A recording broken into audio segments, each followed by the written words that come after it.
یقین رکھو امام پر. اور اسی لیے میں کبھی مایوسی کا شکار نہیں ہوا بدترین حالات میں بھی. کیوں؟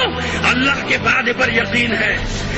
اپنا کام کرتے چلے جاؤ, اللہ کی نصرت ضرور آئے گی, اللہ کی مدد ضرور آئے گی. حادثات سے گھبرانا نہیں, صالحات سے گھبرانا نہیں. اگر پہلے گھبرا جاتے تھے تو اب نہ گھبرانا. سوچ لو, ذہن بنا لو کہ کیا ہو سکتا ہے. جب بدترین صورتحال کے لیے اپنے آپ کو تیار رکھو گے تو ہر صورتحال کو مقابلہ کرنے اور ہر سازش کو ناکام بنانے پر قادر ہو جاؤ گے. پہلے سوچ لو کہ ہاں کیا ہو سکتا ہے, کیا ہوگا. مار دیا جاؤں گا, قتل کر دیا جاؤں گا, لوٹ لیا جاؤں گا, میرا گھر جلا دیا جائے گا, اور کیا ہوگا. اور کیا ہوگا, اس سے زیادہ کچھ ہو سکتا ہے. ویسے نہیں ہوتا, ویسے کیا کچھ نہیں ہوتا دنیا میں. اگر حسین کے نام پہ ہو جائے تو انصاف سے بتاؤ. یہ جملے وہ ہیں جتنی بار تکرار کروں تو میں انصاف سے بتاؤ, یہ جو کچھ تمہارے پاس ہے دین دنیا دونوں, یہ سب حسین کا دیا ہوا ہے کہ نہیں؟ یا تو جھوٹ ہے کہ ہم کہتے ہیں سب مولا کا صدقہ ہے, یا پھر سچ ہے. سچ ہے نا. میری اولاد, میرا مال, میری جان, میری ماں نے منتیں مانگی ہیں نا میرے لیے جب میں آیا ہوں نا. میرے باپ نے دعائیں مانگی ہیں تو میں آیا ہوں. میری بہنوں نے میری سلامتی کی دعائیں کی ہیں تو میں سلامت رہا ہوں نا. کس سے دعا کی ہے, کس کو وسیلہ بنایا ہے؟ کبھی حسین کو, کبھی حسین کے بچوں کو. کبھی اپنے جوانوں کی سلامتی چاہیے ہے تو عباس کو وسیلہ بنایا ہے نا. اپنے بچوں کو صدقہ کی شبیہ بنایا ہے نا. کوئی بچہ علی اصغر کا صدقہ جس مومن کی ماں سے پوچھو گے تو وہ یہی کہے گی یہ میرا بچہ علی اصغر کا صدقہ ہے.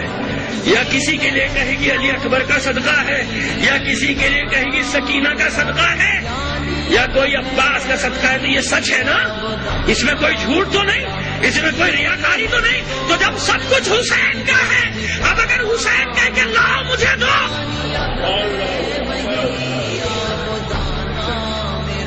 یہی تو مجھ پر انصاف ہے نا کہ میں جذبات میں بہہ جاتا ہوں. لیکن جب کوئی الزام مجھ پر لگاتا ہے تو میں دعا کرتا ہوں بار الہا تو مجھے ایسا ہی نوجوان اور ایسا ہی جذباتی رکھنا. مجھے وہ بڑھاپا نہیں چاہیے جو مصلحتوں کا شکار ہو کر دین کا سودا کرنے لگے. نہیں, میں تو اپنے لیے بھی یہی دعا کرتا ہوں بار الہا مجھے ایسا ہی رکھنا. مجھے وہ بڑھاپا نہیں چاہیے. اگر لوگ اس کو بچپنے کی باتیں کہتے ہیں تو پروردگار مجھے ہمیشہ ایسا ہی بچہ رکھنا. مجھے وہ بڑھاپا, وہ شعور, وہ نہیں چاہیے جو مجھ سے میرے یہ جذبات چھین لے. سب حسین کا ہے کہ نہیں؟ اب اگر حسین مانگے تو میں کیا کروں؟ خیانت کروں؟ نہ دوں؟ تو مولا اتنی مشکل سے لیا تھا دے دوں واپس؟ نہیں, امانت ہے حسین کی. ارے کسی کو نہیں دینا, سب سے بچا کر رکھا تھا اپنے بچوں کو, سب کی سلامتی کی دعائیں کی تھی, مولا سے دعا کی تھی, مولا کو وسیلہ بنایا تھا میرے بچوں کی حفاظت کرنا. لیکن یہ یاد رکھو جب مولا طلب کرے پھر روکنا نہیں ہے. اور مولا کیسے مانگے گا؟ جب عزاداری مانگے گی, جب عزا خانہ مانگے گا, جب عزادار مانگیں گے, یعنی جب ان کے تحفظ کی بات آ جائے. کوئی ماں اپنے بچے کو نہ روکنا, کوئی بہن اپنے بھائی کو نہ روکنا, کوئی بیوی اپنے سہاگ کو نہ روکے, کوئی باپ اپنے بیٹے کو نہ روکے. کیوں؟ کوفیوں اور کربلائیوں میں یہی فرق ہے. یاد رکھنا, کوفیوں اور کربلائیوں کا فرق یاد رکھنا. کوفی کون؟ کہ جن ماؤں نے اپنے بیٹوں کو بھی روکا, بھائیوں کو بھی روکا, باپ کو بھی روکا, بیٹوں نے, بیٹیوں نے اور بہنوں نے بھائیوں کو روکا. اور کربلائی کون؟ ماں اس بات پر ناراض تھی کہ اب تک زندہ. کربلا کی ماں نے کیا کہا؟ شب عاشور ہر ماں اپنے بچے کو کہہ رہی ہے پہلے تو جانا.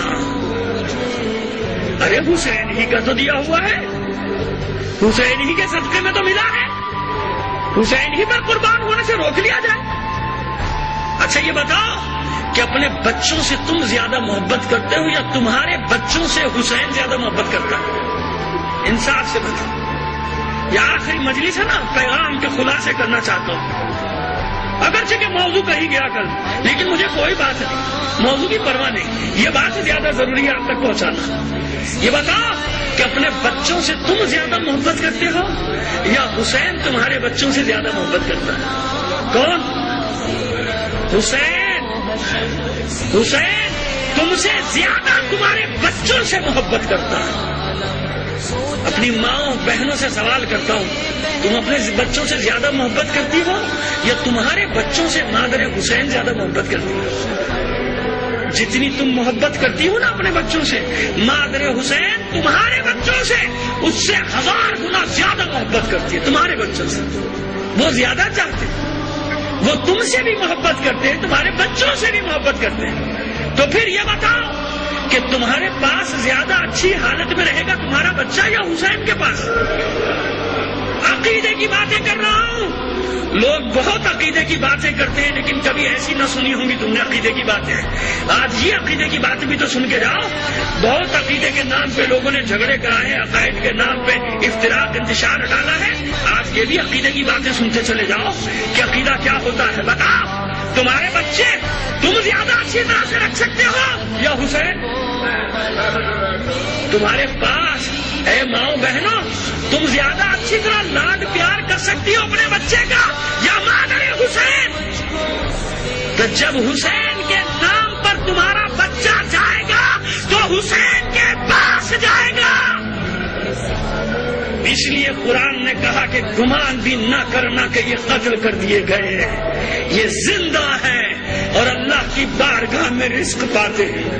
ہمارے سینے چھلنی ضرور ہیں اپنے عزیزوں کے بچھڑ جانے پر, ہمارے ہزاروں شہید قیمتی شہیدوں کے بچھڑ جانے پر ہمارے سینے غم سے بگاڑ ضرور ہیں, لیکن یہ یقین ہے کہ حسین کی بارگاہ میں ہے, شہدائے کربلا کے ساتھ رزق پاتے ہیں, ان کی محفل میں ہے, ان کے ساتھ ہے.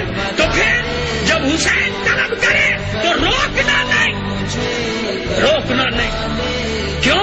اسی میں ملت کی بقا ہے, اسی میں سرخرو ہے, اسی میں تشیع آج تک سرخرو رہا ہے. قربانیوں کا مکتب ہے, یہ ہمارا فخر ہے, ہمارا افتخار ہے. ہم نے قربانیاں دے دے کر دین کو یہاں تک پہنچایا ہے, مکتب کو یہاں تک پہنچایا ہے. عزاداروں کسی خوش فہمی میں رکھنا نہیں چاہتا. آپ ہی جملے اور پھر اس کے بعد مسائل پر آنا چاہتا ہوں. آپ کو کسی خوش فہمی میں نہیں رکھنا چاہتا. حالات اور خراب ہو سکتے ہیں لیکن یاد رکھو اگر تم متحد رہو گے تو تمہیں حالات کبھی خراب نہیں نظر آئیں گے, بلکہ تمہیں یہ یقین رہے گا کہ یہ سب کچھ اس لیے ہے کہ میرا امتحان لیا جا رہا ہے کہ میں اپنے امام زمانہ کے لشکر کے سپاہی بننے کے قابل ہوں.